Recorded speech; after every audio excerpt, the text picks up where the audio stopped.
So one of my students recently got accepted to a program at the world-renowned Harvard University. I mean, it's Harvard, right? Cue the angel choir, the academic halo, the instant assumption that whatever happens there must be life-changing. Because if it's got the crimson logo on it, it's got to be gold, right? Except it wasn't. What actually happened was way more interesting and honestly, way more revealing about the way that we design educational programs. Because this wasn't just a bad class or a disappointing syllabus, this was a full blown example of what happens when academic fantasy meets real world learners. And here's the kicker, it's not just Harvard. I'm using it as an example because it popped up in my life.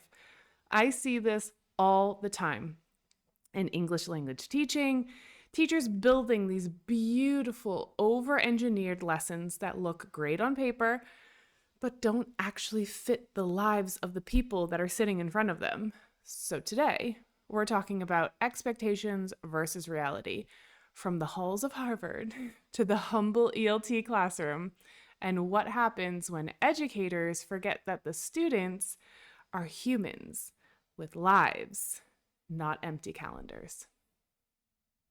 Hey there, it's Kelly, and if you're here for miracle fixes, shiny classroom hacks, or whatever today's buzzword is trending, yeah, not gonna happen. What you will get is real talk about English teaching, teacher training, and the chaos we actually deal with in ELT. So let's get into it. Okay, so let me give you the story because this whole rant and rave is kicking off because of a student. And of course, I follow along with her life and what's going on with her. And it's very important to me that she has excellent educational experiences. So she's lovely. This is one of my favorite students. I've been teaching her for a couple years. She's an executive. She is smart, busy, busy person, but multilingual, very successful, very grounded, down to earth, super compassionate, just an overall kind of an awesome person, right? Just one of those people who's like, oh yeah, I could definitely be friends with this person because she's just great. She's really an awesome person. And her company, she works in fintech, so her company has this program for their leaders, and they select this global leadership program, and they get to go to different universities. This just happens to be the one that she got selected for, and it was a program at Harvard. And it's just director and C-suite level executives that get to participate in this, so you have a kind of background. And she's Brazilian. She's lived in Brazil her entire life. She's worked for multinational companies before, but this was kind of a dream opportunity for her because it's the first time that she's ever been able to go sponsored by the company where they pay for everything for her to study, for her to better herself. So it was a really great CPD opportunity for her. She was thrilled, obviously, but a little bit terrified. So she's like right in between B2 and C1. Like she's just kind of kicking in there into the C1. She can handle it. It's, but it's the production. It's always a little bit slower, but she's almost there. Anyway, so she's terrified because of her English. And then she starts thinking about, oh my God, all the international peers that are going to be there, and everybody's going to, it's that, that age old fear of everybody's going to know everything and everybody's going to speak fluently. And I'm going to be the only one that can't participate and engage in this course. And so, we put our heads down and really thought about it. We went through the syllabus together. We started checking all of these, different things. Harvard happens to be, not my alma mater, but it's close to where I grew up. And so, we talked a lot about cultural performance anxiety and lots of cultural issues, things to do. And she was going to spend a week afterwards in New York. I have a little experience in New York because I went to school down the Hudson River from it. And so, yeah, so we were chatting about the whole experience, and she was so excited, and she really wanted to prepare herself. And her motivation level was like through the roof, and she was organizing her schedule and getting everything in. Okay, I need to do this, I need to do that. She was getting everything done, organizing with the team, because remember, she's still working too, and that she has all of these things coming up. And before the course even starts, she gets, oh, I remember it. I remember this class. It was weeks ago, but I remember this class. She gets an email, and they have assignments before day one. So it's like a week before day one, they had assignments to deliver. So they had to upload things, they had to respond to things, they had to do a survey of peers and family and coworkers. They had lots of things to do. And so she opens up this email and she starts going through the syllabus. And it's, I mean, literally hundreds of pages from multiple professors, because her teaching team, I think there was 3 in total. And each of them had their own pre-course tasks, and they had book lists, and they had informational videos and things like that. And so she got really overwhelmed. She had the student anxiety went through the roof and was just like, I don't know if I can do this. And I was like, okay, let's focus and let's try and organize your thought process. We'll get you organized so that you have like a little checklist, a to-do list. Let's make some cheat sheet things if you need some extra support from the professors and things like that. And so I was trying to help her with this because she had a lot of anxiety. It was very interesting to kind of see how other teachers in other capacities, and I'm clearly not comparing myself to Harvard professors, but we are both educators, and that's probably where the comparison and the similarities end. And just kind of see how other people do things. It's like I like doing that sometimes. I'm curious about how other people see things and how they develop things, how they deliver things. I like education. I can't help it. So anyways, before day one even arrived, she had this kind of academic hangover. And wasn't a fatigue of studying, and it wasn't that she didn't see, she was like, okay, I need to consume all of this content. She was just looking at the amount that they expected before day one. She was like, I have work and I have to leave it with my team and I have all of these other responsibilities. And so she was just super overwhelmed. Okay, but she got there, flew into Boston, was hanging out in Harvard. She was fine. And I sent her a message at the end of the week because I didn't hear from her. She's like, can I send you a message if I need something? I was like, absolutely. I am always available for you. Not a problem. Send me a message if you need help, if you just need a little support, something like that, because I know how stressful it is to go into these situations and you feel like you're being judged by your peers, who are peers that you don't even know, but they're other executive level, people. Anyways, so program launches, she goes through it, and then the next week she's bopping around New York and having a great time and just on vacation, and then she comes home. And the first class that we had back, so tell me, and what I can say is the prestige of that institution did not match the reality of any of her expectations. Now, I know that people who are not from there tend to kind of put institutions like Harvard and other places on pedestals and say, these are amazing, it's going to be life-changing. But what she came back with was the professors, they were nice. The teaching was kind of average. She's like, it's what you get here in Brazil. It was the same kind of dynamics, but the structure of the course was completely disconnected with the reality of the audience, which is interesting because it's like, wow, okay, tell me more. And what she had told me was that each professor kind of had their own little kingdom, right? So they all had their own little mini syllabus within the big syllabus. And it was lots of theory and lots of conversations and perspectives and very little real world applications. It's like, okay, well, okay, so yeah, academics sometimes tend to get too theoretical, and then they don't make the leap, and there is that. So, but that's expected in universities. Like we have to try to understand and discuss theory, because I think that's everybody's university experience. At least it was mine, and it was, it continues to be mine whenever I take any higher level education type of programs or certificates or anything like that, trainings. It tends to be very lofty. And some professors and some teachers are great at then making the connection to practical, but some are not. So I think that's a bit of a disconnect that tends to happen. But yeah, so the course was very much marketed as executive leadership training. Like that's what she was told, that's what her company was told, and it turned into kind of just like philosophy and theory 101 of management and things like that.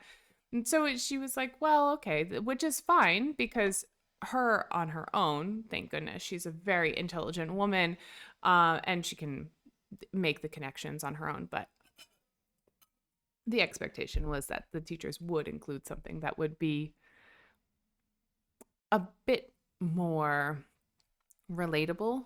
Yeah, because so the aftermath was this kind of frustration, because once you do the week-long course, then the expectation is that you record a 10-minute video talking about your management style and your leadership style, and then making a 5-year personal career plan.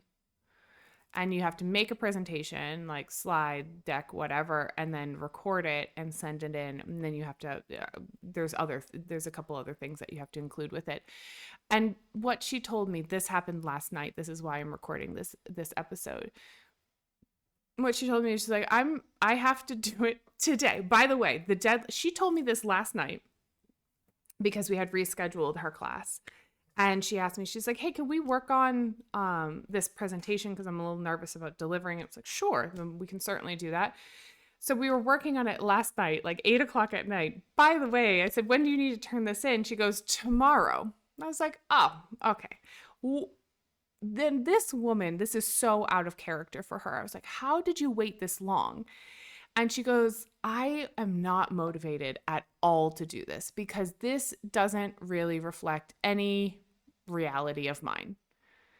Because, and I said, but it's a career plan. I mean, she goes, you know what? Honestly, I was thinking about not even doing it. And I but I have to get the certificate because the company paid for it, but I don't even want to do it. And I was just shocked by this. I was sitting there, I was like, this is such a sad situation that's happening right now. Like, this must be so frustrating for her. And then I was like, well, why do you think that this doesn't relate to, what you could, I mean, a career plan is a career plan. It's always good to have a career plan, right? And she goes, well, no, because this career plan that they're forcing is all about, it's from the perspective of me and what I want. And it doesn't consider the market, my team, the industry, my company. It doesn't include any of those other factors. It's only based on one perspective. I was like, well, can you maybe change it? She's like, no, according to the syllabus here, this is what I have to do. And so they built the syllabus for executives who apparently have unlimited time, because the amount of things, if I even show you the amount of things that the woman had to do even before day one to deliver, was insane. It was built for completely stable markets and zero human variables, because it by the way, they just, as a spoiler, where that doesn't exist, that's not real world. And so she was just completely, imagine going from, oh my God, I'm so excited. I got accepted to this program. It's at Harvard, world recognized. This is going to go on my CV. I'm so excited about this.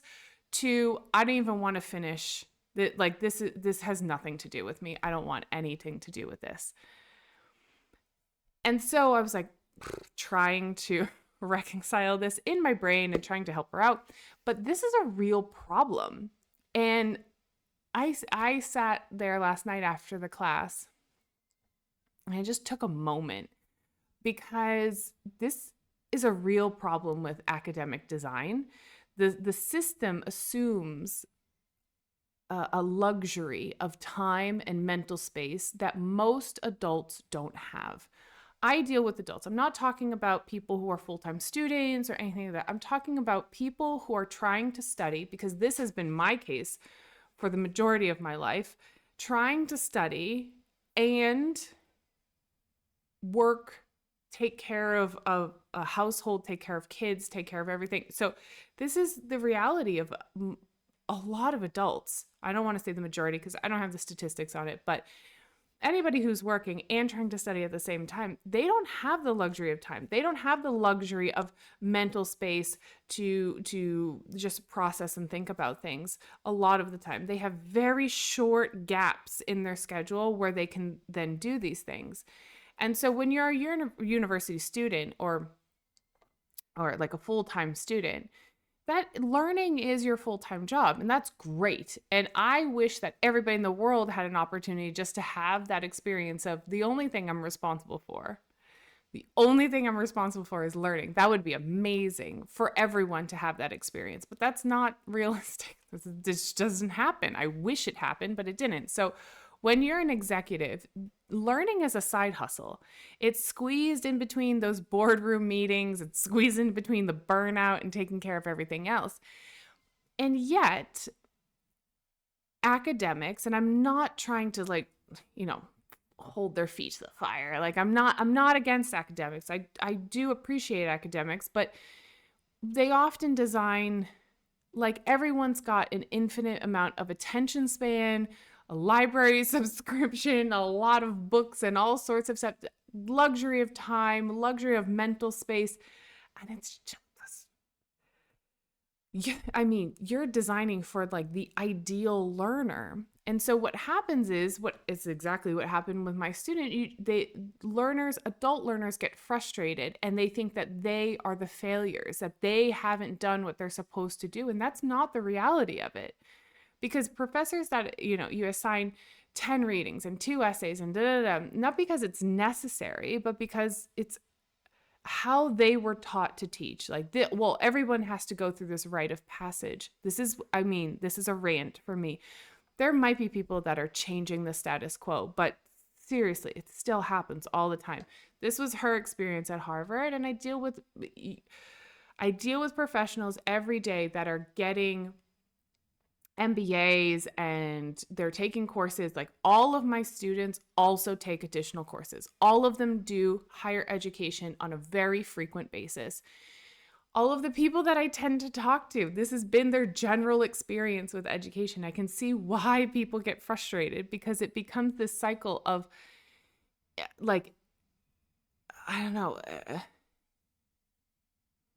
just frustration. And, assigning those things because this is how it's supposed to be, it just becomes this cycle of intellectual self-congratulation instead of functional education. Like, well, I'm doing what I'm upholding standards. And it's like, okay, yes, standards need to exist. But at the same time, these people are struggling, absolutely struggling. And then they're not getting what they need to get out of it, because I think she probably could have gotten so much more from the program and just didn't. Oh, okay. So here's the parallel, because I need to make the connection to English language teaching. I'm not a university professor, so I don't know the constraints of doing it. I don't think I would actually really want to work in a university. I like being on the fringes, but who knows? Anyways, connecting it to ELT, if we replace Harvard or any high-level institution that has a well-recognized name with an English school that also has the same, sometimes it's the same issue. The teachers tend to pile on homework and articles and workbooks and grammar drills and check out this app and download this and do that, assuming that more input equals more learning. And while yes, students need to consume and they need to be reading and they need to have input and they need to have practice, they're also juggling full-time jobs, kids, commutes, and mental exhaustion. So, I mean, what's the first thing that they're going to cut? They're going to cut the luxury. And what do they think the luxury is? The luxury of having English classes. And it's just like, okay, that's it. If I have time, I'll do it type of thing. So if you're designing kind of a 90-minute class, hypothetically speaking, right? I'm not judging anyone. I'm super judging, but I'm not judging. Like, if this is your situation, I'm not trying to make you feel bad about it. I want you to rethink what you're doing just to make it palatable for your students. But if you're designing like a 90-minute class that requires 2 hours of prep work and 3 hours of homework, and like, well, you've just created the same type of thing that my poor student just went through at her experience at Harvard. You've just created another Harvard. So this is what hit me, because this woman is such a hard worker and she's so well prepared and she always has everything like prepared weeks in advance. Like she's very on top of her game. And she was so disinterested and disconnected from this course. I was like, this is shocking. She goes, yeah, I don't know what happened to me. She said that to me. I don't know what's going on with me. And I was like, this is bad. So, I mean, I helped her through it. Hopefully we're going to get through it. But,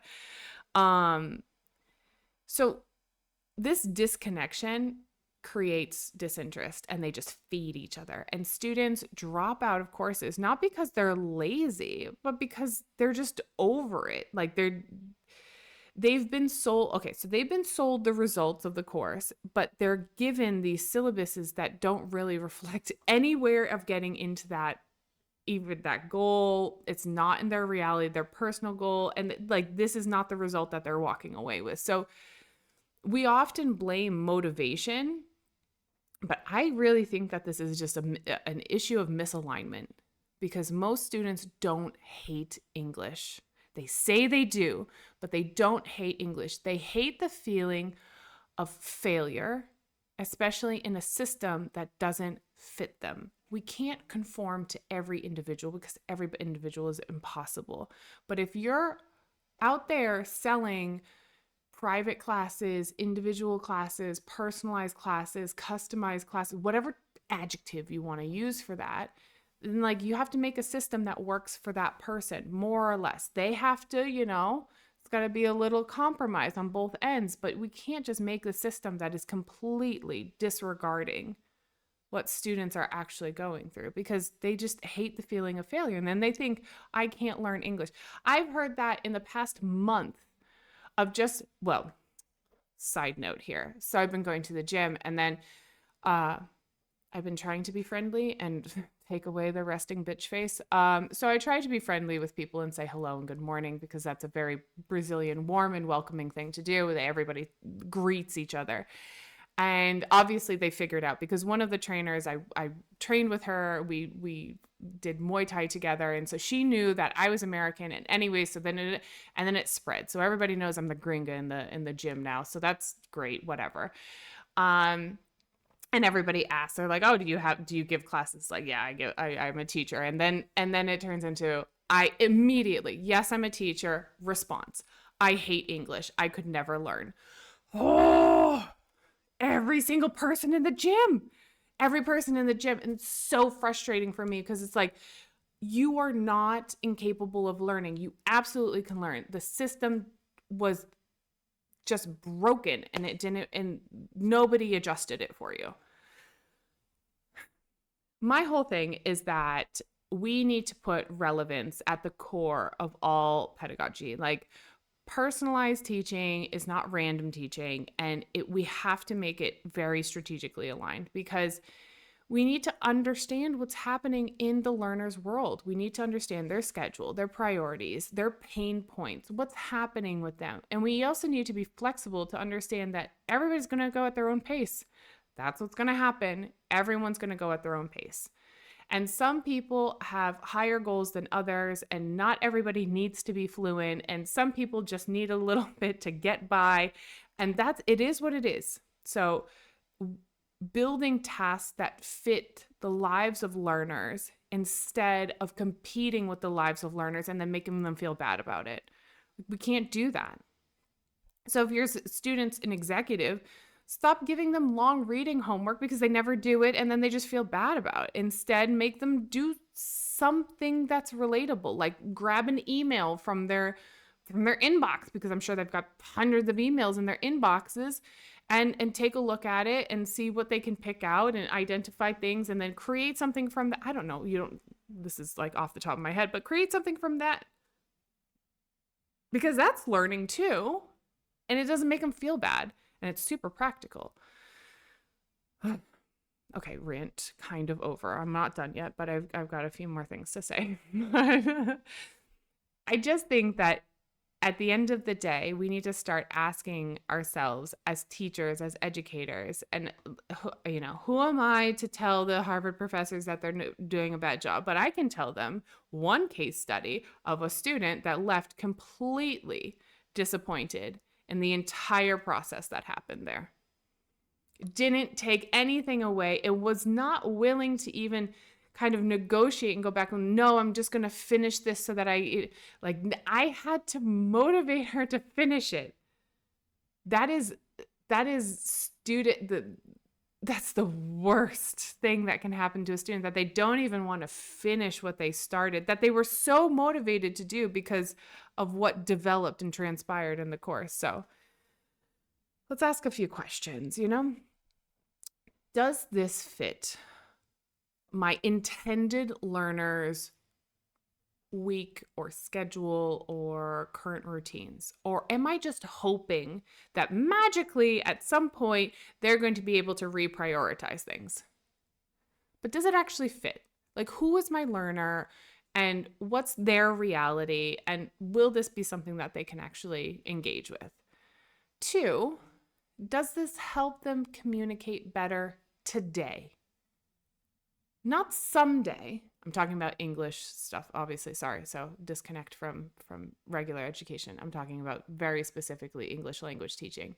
So does this help them communicate better today? Not in the future, not 5 weeks down the road, like today. Can they see something? Can they see progress? Can they see results? Does this reflect, 3, does this reflect what they actually do with English? Got executives, are they doing meetings? Are they negotiating? They're sending emails? Are they on Slack? Are they at trade fairs? Are they going to events? Are they establishing rapport with new clients? Are they networking around? What are they doing? What are they doing day to day? And is it helping? Like, can you actually help them do that?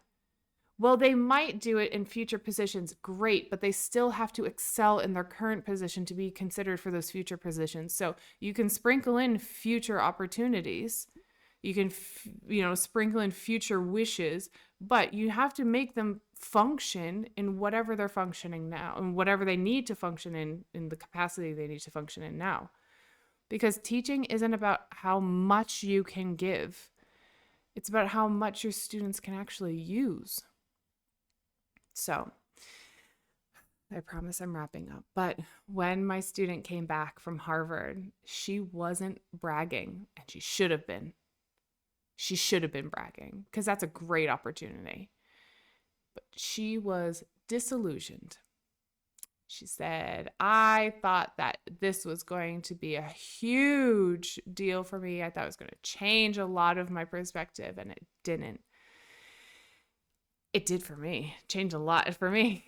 And it did. It did. It did change things for her, but just not in the way that she expected. It made her realize how broken a lot of educational design really is, and how out of touch even the best institutions can be when they forget who their learners are.